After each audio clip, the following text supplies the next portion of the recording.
Hello, everyone. Today we are here and we're going to talk about getting over the I don't like change hump. We're going to talk about overcoming that resistance to change in your business and dealing with risks when you're risk adverse. So, if you don't like change, if you are a bit risk adverse, this is going to be an episode for you. Are you excited, everyone? I hear the crowds in the background. Yeah. Okay. So today I am here with Kathy Feather. I love her name. And I also love her. She is a business and lifestyle strategist who offers tailored solutions that are designed to help you reclaim your time and amplify your impact. And she has, in case you were wondering why you needed to listen to anything that she said, she's got 20 years of experience of corporate and consulting experience guiding teams to success, essentially.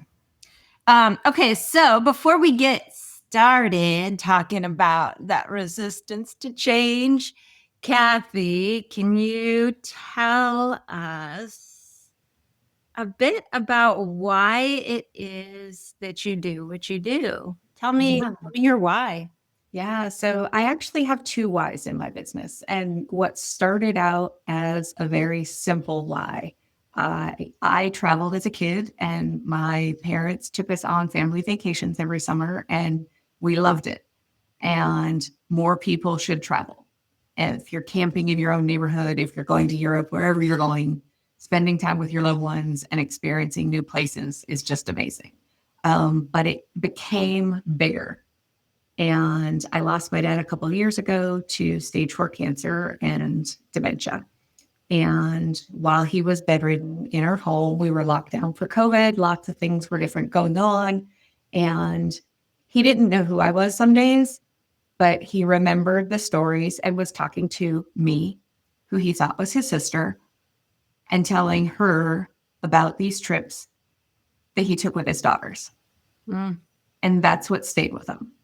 wow. And I didn't take the last family vacation with my sister and her kids and my parents because I had just started a new job and I was terrified to tell them I had this thing on the calendar, because at that point it really was just this thing. Yeah. And I missed that and I can't get it back. And no one should say no to spending time with their loved ones because of work. There are so many things we can do to change it and to simplify it. Nobody should do that. So I'm here to make sure nobody does.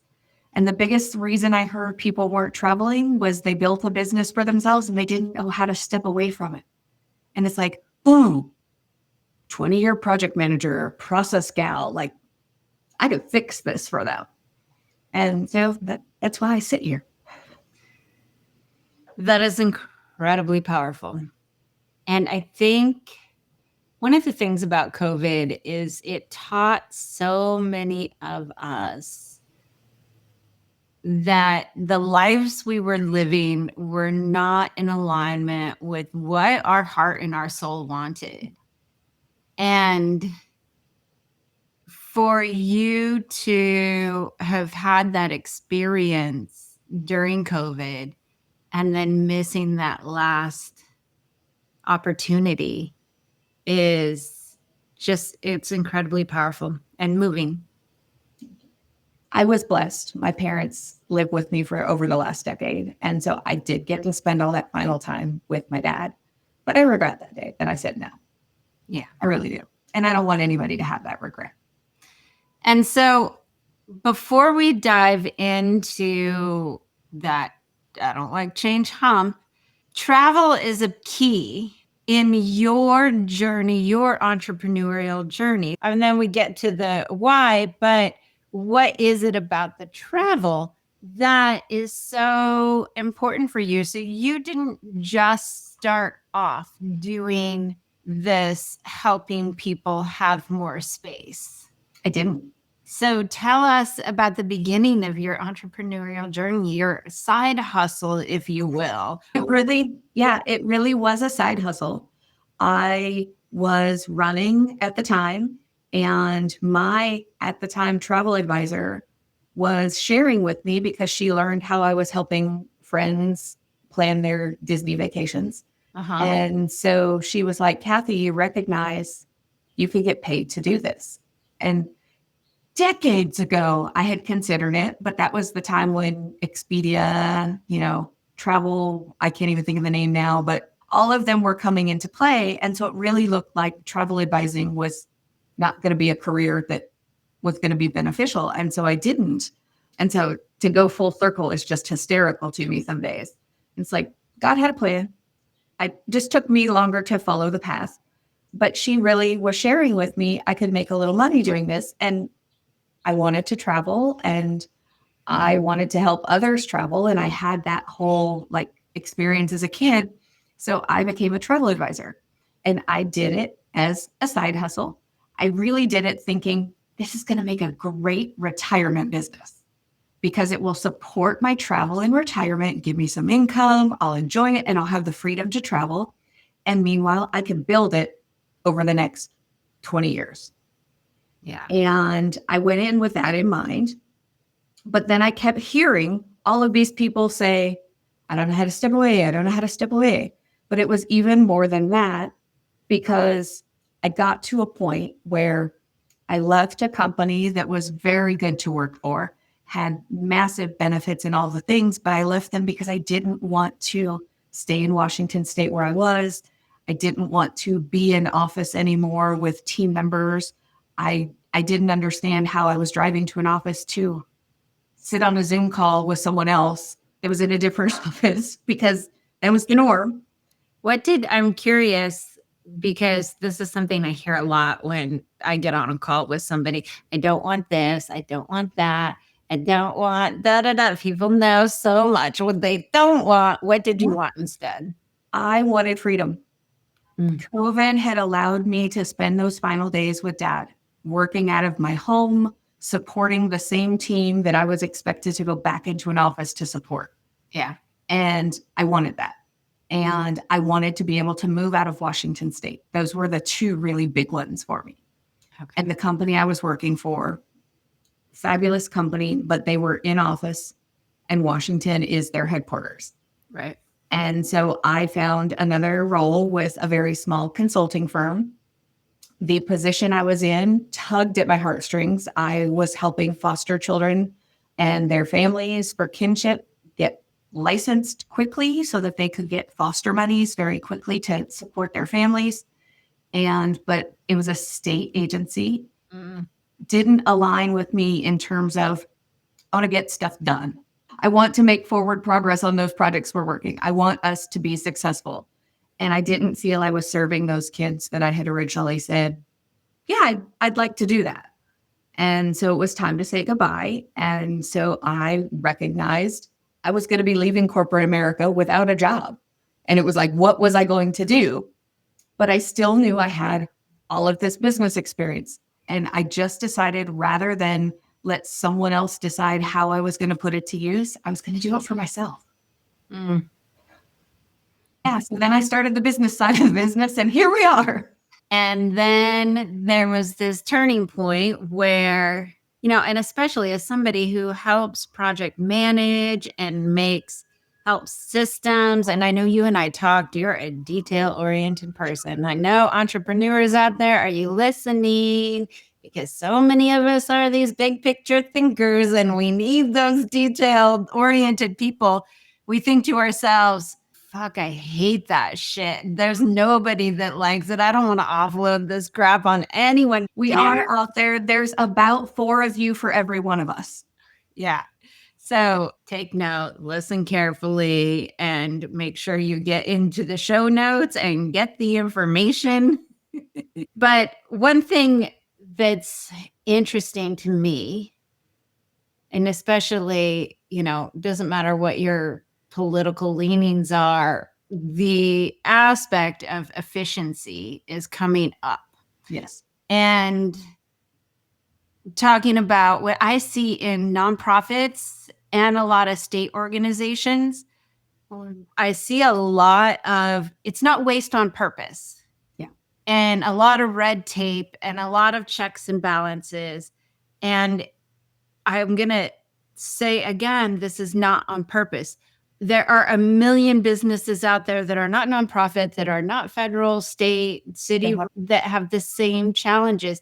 The key is the successful entrepreneurs are able to move in a more efficient way. And part of it is because they expand their success zone. That's something I talk about a lot. Y'all can listen to all my podcast episodes on that. But it is this way of being able to streamline and not having to micromanage and being able to let go, being able to trust the team, hiring people who don't need their hand held, all of these things. And this is so much of what you help people do. It's what I help people do. We just come at it from different angles, which is the difference between those streamlined, really efficient, profitable businesses that people love working with and the state agencies who, even though they have great missions,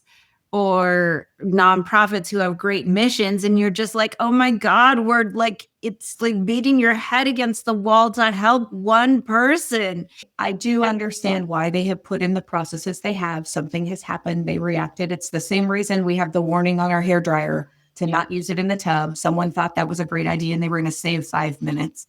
But it does get to a point where it stops progress and it makes progress really hard. Yeah.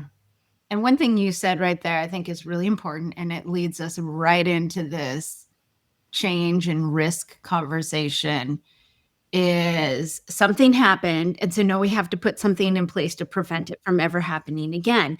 And the more of those things you have in place, the more it fucks things up, and it fucks up your fluidity of being able to actually get something done. So it comes from fear. And there is one thing that happens in business and in life. If we focus too much on fear, we keep creating more of the same crap. If instead of, just like I said a minute ago, we always know what we don't want, but what is it that we want? And sure, yes, put those structures in place, but you put them in place so that you can create the thing that you want. You're not like troubleshooting constantly for 15 million things that could go wrong and constantly putting 18 million mechanisms in place for something that's never happened, and the odds of it happening are slim to none. And please don't misunderstand, folks. We're not saying don't develop standard operating procedures. Absolutely do it, because you are documenting the way you want to do things in the most effective and meaningful way so that your clients get consistent experiences. Yeah. They are super important. But recognizing something has changed and being able to admit that and change the procedure and think through, okay, the environment has changed. Now what do we need to do? Well, and that one thing that's really important there that you just said, we need to change the procedure. We don't necessarily need to put 5 procedures on top of the other procedure.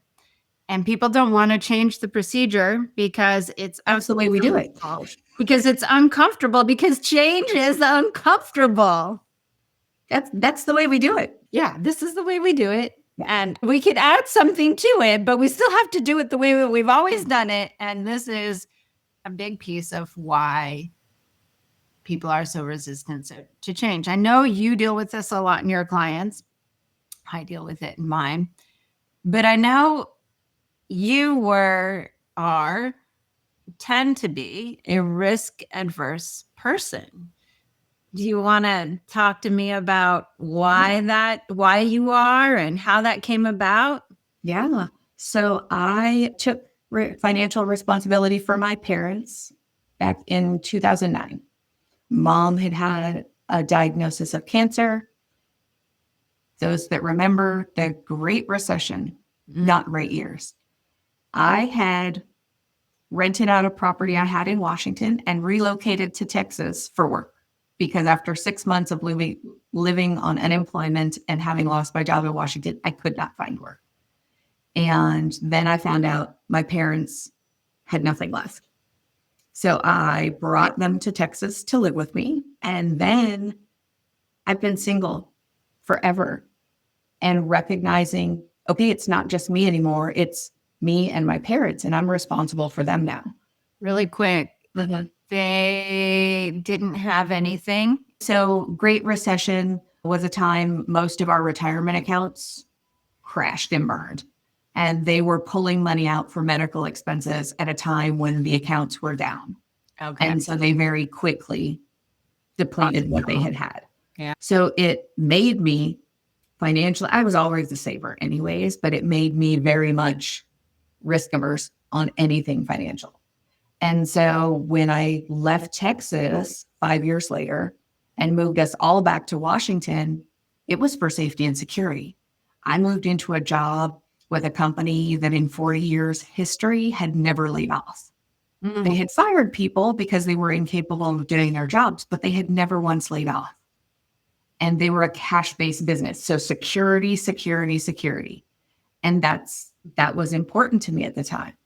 But I have also had to gauge that against some goals I had and what I wanted to do and how I wanted to do it. And weighing those risks against my, I kind of really want this. You definitely have to come up with your pros and cons list and evaluate it and recognize there is also a higher power out there. Whatever it is you believe in, there is a higher divine power out there.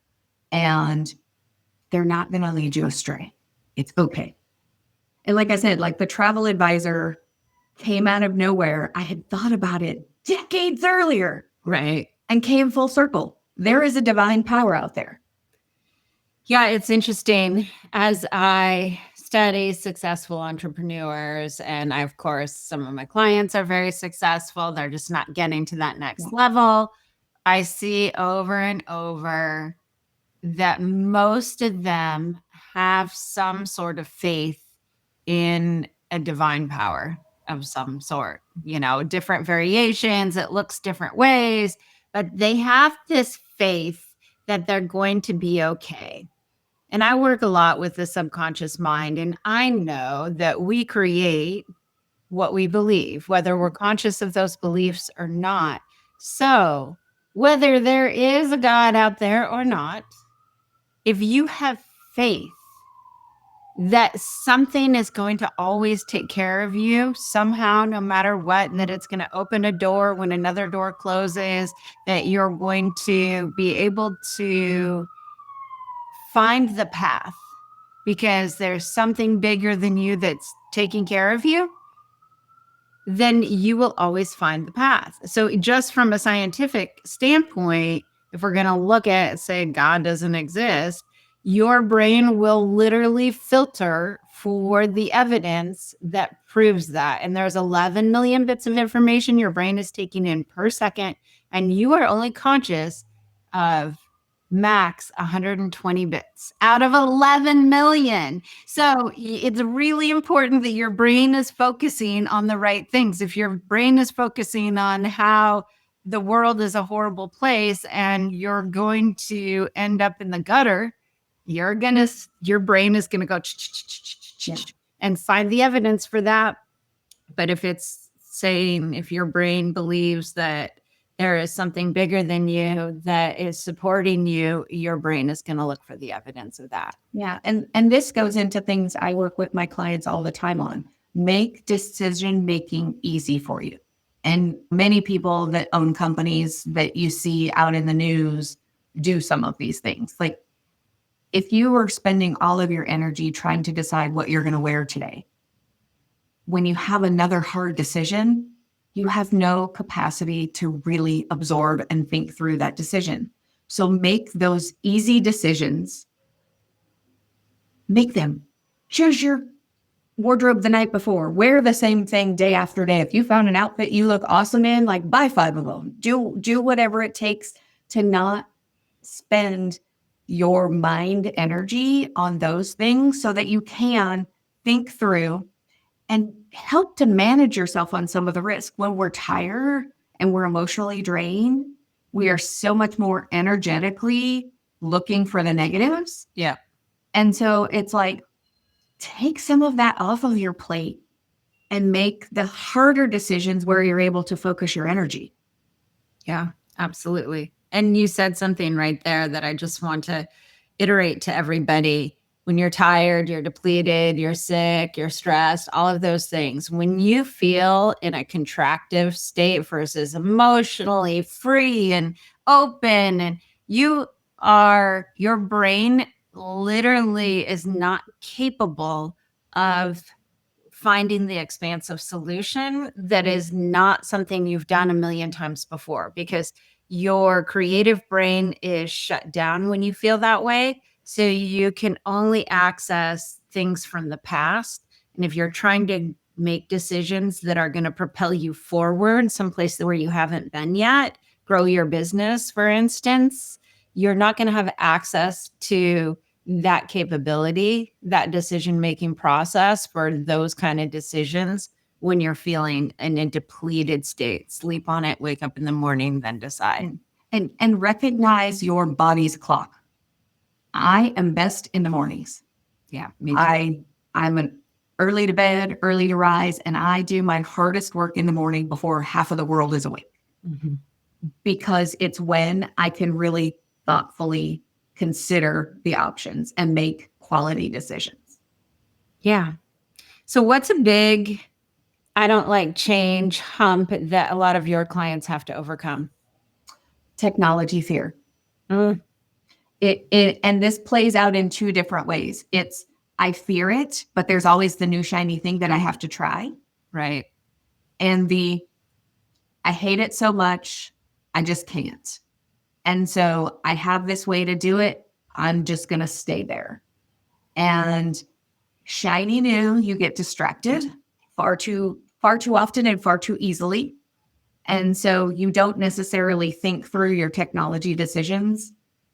And what are you already using? Does it play nice with what you're like looking at? Those types of things.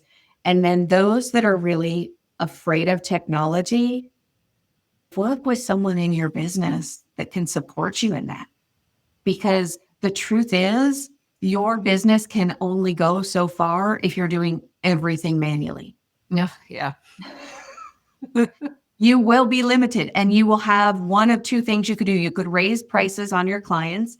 And if you have room to do that in your marketplace, that's fine. But you're going to spend that money buying more people into your business to do the things manually. And you're probably going to hire people that are also technology averse because you're drawn to them and you don't want that technology coming in. Like attracts like. Or you're going to bring someone in that is going to overwhelm you. And so you really want to recognize your fear of technology and partner with someone that is going to help you understand it and help you overcome that fear. Will you always do all of the technology things yourself? No, and you shouldn't. Right. But having the right technology in your business is huge. Yeah. Yeah. And I know it's one thing that you really work with people on is implementing the technology with small businesses. You get to that point where, okay, I can't do it all. And you've got to offload it somewhere, whether it's to technology or to another human. Yeah. Yeah. And so it's interesting. I've been using a lot of AI to help me just get faster, more streamlined, set up more processes, like all of the things. And it's great. And I recently had a networking call with a VA who is very, very anti-AI. And there's nothing wrong with that. I just see her getting left in the dust. It's actually the next blog post that I'll be writing, not the next to be released because I have a few out there to be released still, but it's the next one to be written. there are places to use AI successfully in every business, regardless of what your business is. It's finding those areas that it makes the most sense. And it's those areas that do not require a human touch. Because it's not human. It takes a lot of data and comes up with the most optimum answer based on all that data it has. It will never sound perfectly like you. It's never, it can be great for a first draft of something you're writing, but it's never going to sound exactly like you. It's never going to replace your decision making. But what it can do is help you brainstorm. Yeah. Give me 20 ideas that my clients are experiencing based on my clients' biggest fears and experiences that I should be talking to them about. And it's great for that. Yeah. It's less, I think, about resistance to AI. Like sometimes especially with the fear of technology, it's about feeling stupid is the underneath thing that you need to overcome. One of my friends uses her AI a lot for like coin flip thing. This is how she uses it for decision making. So if you have a tough decision and I tell you to flip a coin, heads do this, tails do this, and then you get it, you're either excited or you're disappointed. And it really tells you what's the right decision for you. So she will ask the chat GPT a question, what should I do about blah, blah, blah? And she pays very close attention to how she feels about the answer and uses it as that coin flip. Yeah. And on days when you're really just not feeling like you're at your best and best decision making, like you can honestly also use it just as a boost to your thoughts, because it's always going to respond back. Hey, that's a great idea. Here's where you might tweak it a little, and it'll boost your life. Yeah. Yeah. It sees through some of the patterns that we don't see because we have these resistance to change or that fear of feeling stupid or whatever it might be.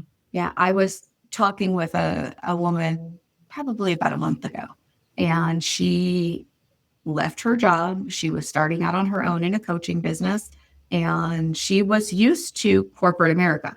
Corporate America is very much Microsoft Office Suite. Yeah. Nothing wrong with Microsoft Office Suite, but for a small solopreneur, it's usually overkill and at a bigger price tag. Right. And so having those discussions, and at the end of the day, she was change averse, and it's like, nope, I'm going to stick with what I have because I know it. And it's like, okay, just recognize that you are actively making that decision and why you are actively making that decision. And just having that conversation alone is huge for folks, because sometimes you will decide to stick with what you know, and recognizing that as a key decision-making point in your business. Because now when you are looking at other tools, you will want tools that play nice with Microsoft. That's a big thing. I already know how to do this particular thing. And sometimes it is okay to stay with the thing you know, even though you know it's costing you a little bit more money. But as you said, you have to be very conscious about that. It's not like you're avoiding going to do something new. Like I have some friends that want to hook me up with some new payment processors that are way better than Stripe. A lot of things are way better. Yeah, of course. But I still use it in my business too. And it's really great for a solopreneur. And for me, especially for coaches, so the coaches out there listening, sometimes if you have a really big month, say you do a big launch and you have all of a sudden a big, huge spike in income, they will hold your money for up to 6 months. So something to be aware of, and a reason why it might not be that if you're a coach, the best payment processor for you if you do big launches. Yeah. Second reason really is those refunds. If you have too many refunds or cancellations, they will start to freeze your account as well. There's lots of different things that trigger them. So yeah. But for me, at this point, the money that I would save is low on the totem pole of doing the other things that are bringing in me business. And then there's going to be a point where it starts to balance out, and then I'll have the bandwidth to deal with that changing of payment processor. So it's that thing I always talk about. It's not always about efficiency, but it's about effectiveness. Yeah. What is the grand big picture that you're trying to create? And there are some places where that saving the time of not learning or implementing the new thing might be beneficial, but there's always going to be a tipping point when it's not beneficial anymore. There's that. And then especially as you're weighing tech in the business and change in tech, recognizing what is your vision 2 years down the road. I tell people not to get too much further than 2 years down the road because tech does change so regularly. Yeah. But you don't want to make a decision today that is not going to serve that 2-year vision. Yeah. Yeah. Definitely. I'm just like looking at my 2-year vision, and I'm scanning my tech in my own business, as I'm sure the people listening are like, wait a minute, where do I need to be in 2 years? Do I? Da, da, da. And another thing people do is they will buy, and this is your shiny object syndrome thing, they will buy the thing before they need it. And so they waste and spend a lot of money on things that they're not ready to use. And that's a fine balancing point in a business. And you really do have to think about it. If you want to launch a course, you don't buy the course tool the month you want to launch. Right. You have to have it before that. So that is the balancing point of looking at that 2-year vision. And okay, I want to do this in 2 years. Okay, where does it make sense along this path that is then needed in my business? Do you help people figure that like timeline structure out? I do. So two of the biggest things I do, I help the businesses I work with strategic planning. So really looking at that 12 to 18 month time frame of what is most critical in your business and what are we saying is important, but it's going to go on the backlog for later consideration. And then an annual tech audit. So where is your tech? What are you using? How is it working for you? How effective is it in doing what you need it to do? And what is your vision in the next 1 to 2 years? And will this tool support that? Okay. Because those changes have to fit into that 12 to 18 month roadmap if you need that in the next 2 years. Yeah. And I think one of the big things when we're talking about change, and if you're an entrepreneur, you signed up for change, whether you wanted to or not, unless you just want a business that brings you, $100K a year, and then that's it. And that's, but even recognize that like things change, the environments we're working in change. And so like you will be faced with it, even if you are capping. Oh yeah, absolutely. It's like you can get to that place and you can kind of ride steady. You're still going to have to continue to grow and learn and whatnot to keep at that level. There's a lot of folks right now in the coaching industry that are really with the uncertainty in the political environment right now. They are concerned. And there is also, we are at a trust issue now. There are so many people in the industries now that you really do have to build trust with those clients and work with them. And it is something that you have to continually do. Just because you are here today doesn't mean what you're delivering is going to work tomorrow. And you have to be able to adjust. It's so interesting because I know that the political environment affects people and their business and their thinking and how they operate, how they move. And I know this because it affects my clients and they talk about it. And it doesn't affect me at all. It's like, okay, this crap is happening or this great thing is happening. It doesn't matter what it is.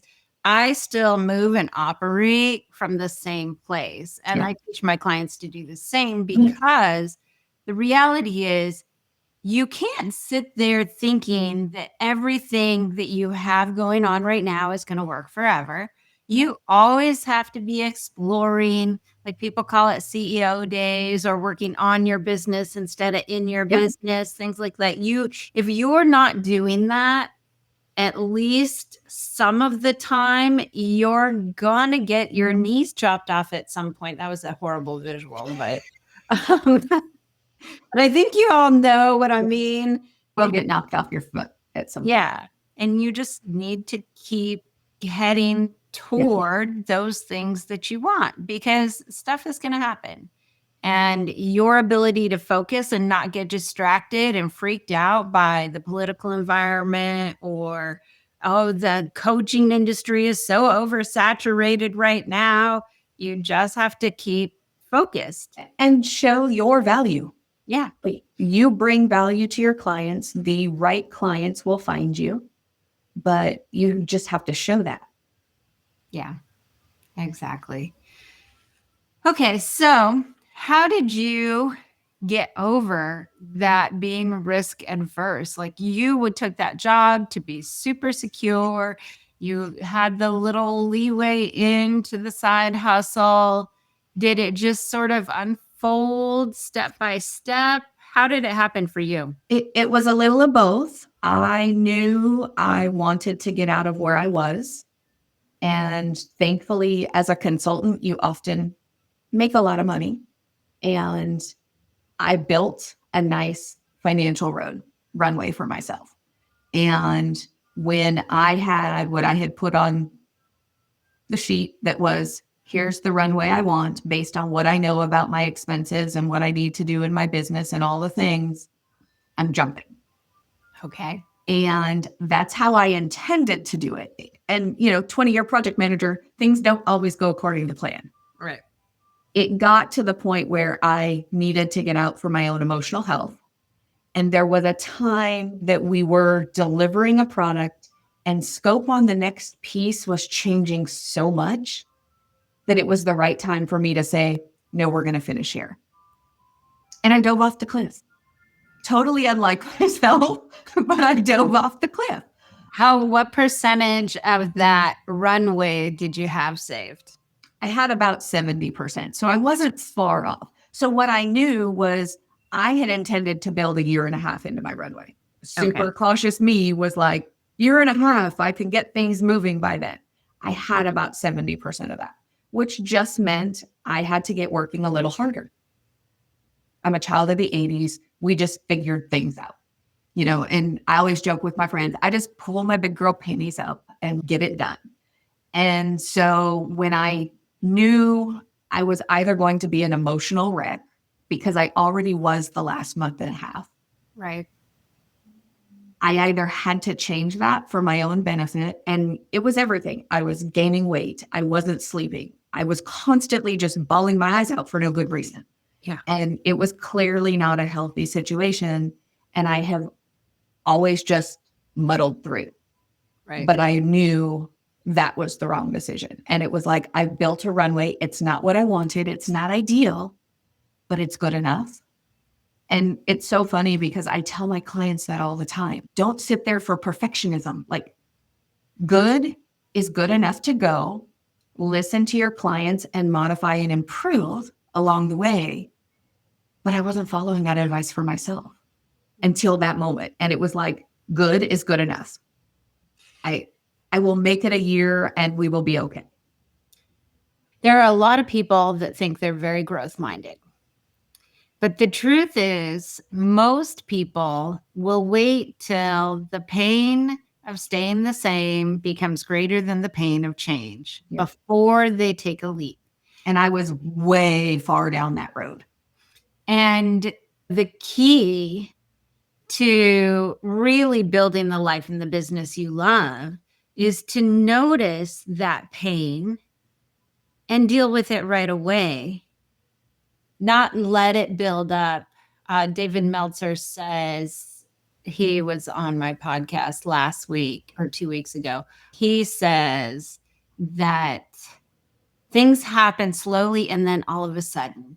So that pain and that frustration that entrepreneurs are dealing with this, especially when you're a solopreneur and just have a couple of employees, you're just letting that pain build up and you're powering through, child of the 70s here. We did it. Pull up the big girl panties. You can do it. Don't ask for help. Just fucking power through. But that place where you start to notice that little fluctuation of that contraction in the body. Oh, wait, stop. What's going on here? Let me actually take the steps to deal with that. Because when you do that, you are making more growth minded decisions. When you're in that place of stress, you cannot make growth minded decisions. So, whether you think you're growth minded or not, if you're stressed out or you're letting your business stress you out, thus let Kathy organize a vacation for you. I mean, the reality of it is, regardless of who is supporting you and helping you, have someone in your network you can pick up the phone to call.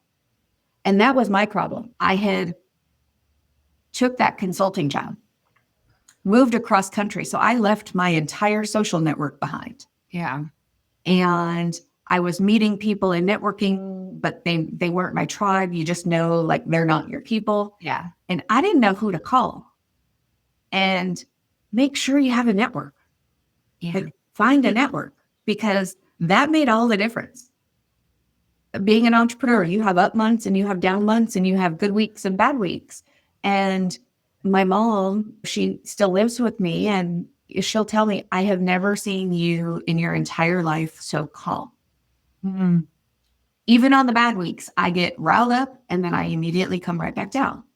And it is just because I now own it. It's not someone else's thing that I'm just working on. I now own it. Yeah. Yeah. Well, you can always call me if you want to talk something through. And that's a big thing for entrepreneurs. There's a lot of the lonely period, I think, especially when your old network doesn't fit anymore, but you're not quite linked in to the people that you're moving towards being. And that place can be very lonely. So if you just have one friend who understands it, because most of your friends aren't going to get it. Your friends that have jobs, your family that had jobs, they're relying on that security. They're afraid of the change. I literally just had this conversation with a girlfriend. She was actually planning to move cross country and come join me here on the East Coast. And then I had a call from her, and I got off the call and I told my mom she's not moving. She wanted to talk to me because she knew I had just jumped. And it was like, how do I do this? And I really think she wanted me to convince her that was the right thing. But it's 100% her decision. Yeah. And so I just helped her evaluate and weigh her situation. And I got off the phone and I knew exactly what the decision was going to be, even though she wasn't quite there yet. And she didn't want to take that risk. And it's okay. She just wasn't ready and didn't feel comfortable enough in her own self to do that. And that's her journey. Yeah, absolutely. So tell me who you work with, who you specifically work with, and just a little bit more about what you do for people, and tell us how they can get in touch with you. Do you have a gift they can grab? Tell us all the things, Kathy. Yeah. So I primarily work with coaches and course creators, or those thinking that where they sit in their role, they want to start doing one of those things. They may not want to do just that. They may have a vision where they're doing both of it.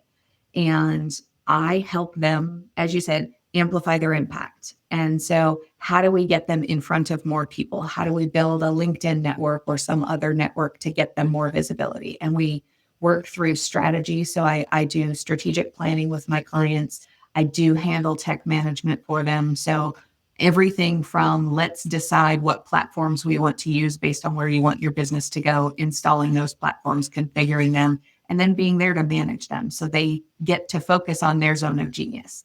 I really, truly, I don't do graphic design. I'm not a graphic artist of any way, shape, or form. So I don't typically do a website build for my clients. I have website designers I work with, and then I can help manage it and manage those updates. But one of the biggest things I do is make sure everything is documented and how things work, and they have instruction manuals, and helping them onboard new team members. You want to hire a VA now. Okay, what are their responsibilities going to be? What are we looking for in that candidate? And really helping them through that whole process.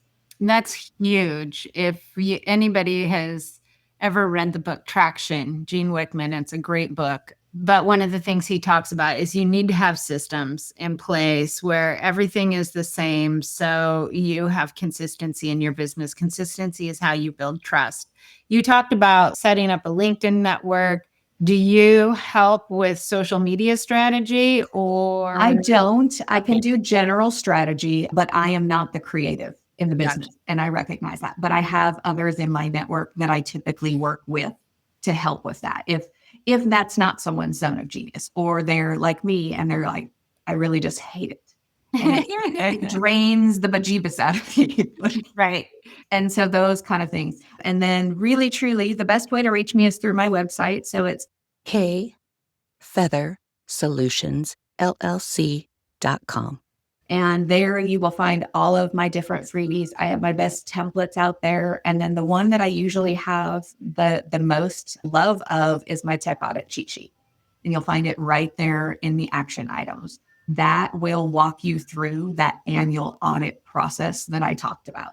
And you can also book a call there. So you can book a free 30-minute strategy call to talk about your business and the problems that you're being challenged with, because the problems are just opportunities. Yeah. They are. They are. And when you can find your way around them, you usually, if you're doing it right, found something better on the other side. So I have one last question for you. If you think back to taking that leap, moving so that you could be in the most secure job that's never laid anybody off, and what did you need to know at that point in your life to be able to step more fully into you, right? This is be the wolf thing, stepping fully into you. And when we are conquered down by security, we are usually not being our fullest selves. So what do you need to know at that time to be more fully you? You know, I think it's funny because I have worked in a lot of corporate America environments and a lot of consulting environments, mostly male dominated. And so I have always had people tell me, Kathy, you're really well spoken. Wow, you brought up a good question that others in the room didn't want to ask. And I've always just done that because it brought success to me in the roles that I was in those offices. But ironically, I didn't know how to do that in my own life. And I could do that in work, and I saw that in work. And I didn't know how to really recognize I had everything I needed to be okay and beyond on my own. Yeah. And finally saying enough is enough was really truly what drove me over. If that situation had not been as bad as it was, I don't know that I'd be here today. Yeah, I think a lot of people can say that. A lot of entrepreneurs have left and started their own thing because things were so bad. Yeah. Like Yeah. I have had positions at companies, and I was always just the one to run. Like I had a gentleman in one location put his hand up to my face to tell me to stop talking. And not one of the 30 people that were there stood up for me. And I just turned around and walked out of the room. And I left that company very quickly thereafter because of what had happened. And I just kept moving until I found like a place I was comfortable with. But it's so weird because I was looking for that comfort. Well, yeah. And wherever you go, you keep creating the same problems. You create them subconsciously. They're different characters wearing different outfits, different backdrop, but you will create the same problems over and over until you neutralize it, where you could literally, that guy can put his hand up to your face and you're like, that's funny. I took the leap because I had to. But after taking that leap, that I'm sitting here and it's like, wow, I actually recognized what in my past led me to do this. And is it fully like absorbed? No, I'm still working through that. Yeah. But I recognize that pattern now and how it has led me in all the relationships, like personal and business. Yeah. And I was out to get things done. And I'm not going to say people please because I wasn't necessarily a yes person, but it was, let's neutralize situations. We don't need any aggression. We don't need this. Let's just neutralize it and get going. Yeah. Well, you are, like so many entrepreneurs, on the path to becoming more and more you, whether you wanted to do that or not. It's how your business succeeds. Yeah. And this year, I have really recognized that it's bringing my authentic self to the people. And we all have our gifts, and it's bringing your gifts to the right people. Yeah, absolutely. And you help people do that. I help people do that.